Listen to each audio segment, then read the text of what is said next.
आप मुझे Thums up दिखा दीजिएगा, मैं शुरू कर दूंगा। ठीक है।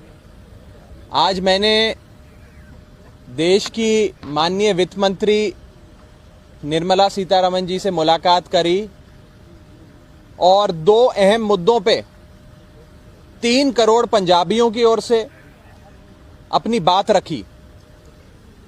पहली चीज, पूरी दुनिया से सचखंड श्री हरमंदिर साहब द होली गोल्डन टेम्पल लाखों लोग रोज आते हैं।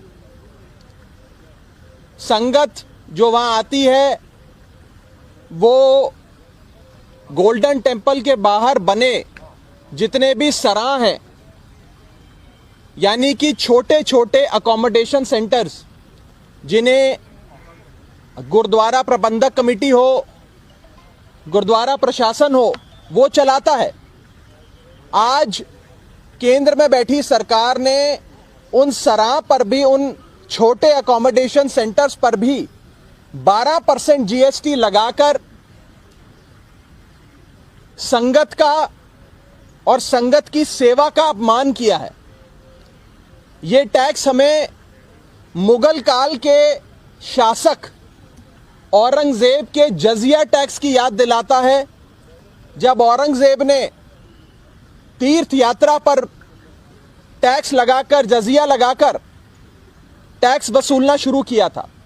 आज उसी प्रकार ये छोटे सराह जो गुरु साहब के दरबार के बाहर बने हैं, जहां पर संगत आकर रुकती है, आज उस पर भी जीएसटी लगाकर इस सरकार ने एक गलत काम किया। आज मैंने माननीय वित्त मंत्री जी को हाथ जोड़कर बेनती करी, पूरी संगत की ओर से, 3 करोड़ पंजाबियों की ओर से, कि इस टैक्स को वापस लिया जाए। हमारी श्रद्धा पे, हमारी भक्ति पे, हमारी भावनाओं पे, हमारे सेंटिमेंट्स पर, हमारी बिलीफ्स पर इस टाइप का कोई टैक्स नहीं लगना चाहिए। मैं पेशे से चार्टर्ड अकाउंटेंट हूं। आपको मैं बता दूं कि टैक्स मुनाफे पे लगाया जाता है या मुनाफे के लिए बनी जो संस्थाएं हैं उन पे लगाया जाता है। जैसे कोई 5 सितारा होटल में जाकर रहे तो उस पे जीएसटी लगता है। जो भी मुनाफे के लिए बनी कंपनियां हैं उन पर जीएसटी लगता है, यानी कि टैक्स लगता।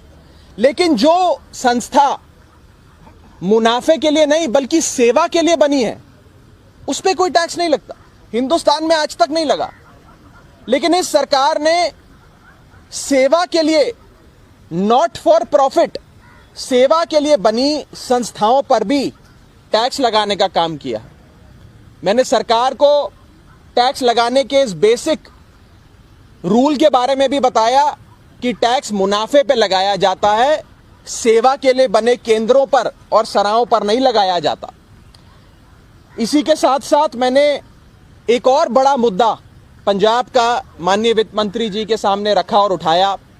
वो था पंजाब को एक बड़ा फाइनेंशियल पैकेज देने का। पंजाब ने अपना पेट काट कर देश का पेट भरने का काम किया। पंजाब के किसानों ने, पंजाब ने 1965 में जब देश में अनाज की कमी हुई, जब देश अनाज के एक बहुत बुरे दौर से गुजर रहा था, हमें देश का पेट पालने के लिए दुनिया भर से अनाज इंपोर्ट करना पड़ रहा था। उस दौर में पंजाब के किसानों ने देश का पेट भरा। ग्रीन रेवोल्यूशन यानी कि हरित क्रांति की शुरुआत हो या फिर धान की खेती एक बड़े पदर पे, बड़े लेवल पे करने की बात हो, पंजाब के लोगों ने, पंजाब के किसानों ने वो करके दिखाया, जिसके चलते पंजाब ने धान की खेती करके देश का तो पेट पाला, लेकिन पंजाब का पानी सूखता गया। और आज पंजाब में हालत यह है कि 500 फीट, 600 फीट जमीन के नीचे भी पानी नहीं मिलता है।